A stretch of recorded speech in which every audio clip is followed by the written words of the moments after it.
আবু হুরায়রা রাদিয়াল্লাহু তাআলা আনহুর বর্ণনা, আল্লাহর নবী বলেন, বাইনামা রাজুলুন ইয়ামশি বিতরিক ওয়াজাদা গুসনিন আলা ওয়াজাদা গুসনা শাওকিন ফিত তরিক বা আলা তরিক। নবীজি বলেন, এক ব্যক্তি রাস্তা দিয়ে হাঁটতেছে, হাঁটতে হাঁটতে হঠাৎ একটা কাঁটাযুক্ত ডাল পেয়ে যায়।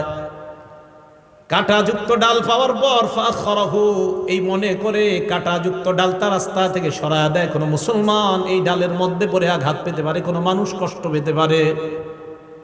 একটা সুই পাইছেন, রাস্তায় ফালাই দিছেন, একটা ইটের টুকরা, যে টুকরা আপনার পায়ে লাগছে, আপনি চিন্তা করলেন আমার আরেক মুসলমানের পায়েও লাগতে পারে, এই টুকরাটা আপনি সরাইয়া দিছেন। একটা কলার সিলকা, এটাতে আপনি পিছলা খেয়েছেন, আপনি চিন্তা করলেন আমার আরেক মুসলমান ভাইও এই সমস্যায় পড়তে পারে, আপনি সরাইয়া দিলেন। আল্লাহ নবী বলেন, ফাশাকারাল্লাহ, আল্লাহ আপনার এই আমলটা এত কবুল করে নেয়, আল্লাহ আপনার প্রতি সন্তুষ্ট হয়ে যায়। ওয়া গফারা লা, শুধু তাই নয়,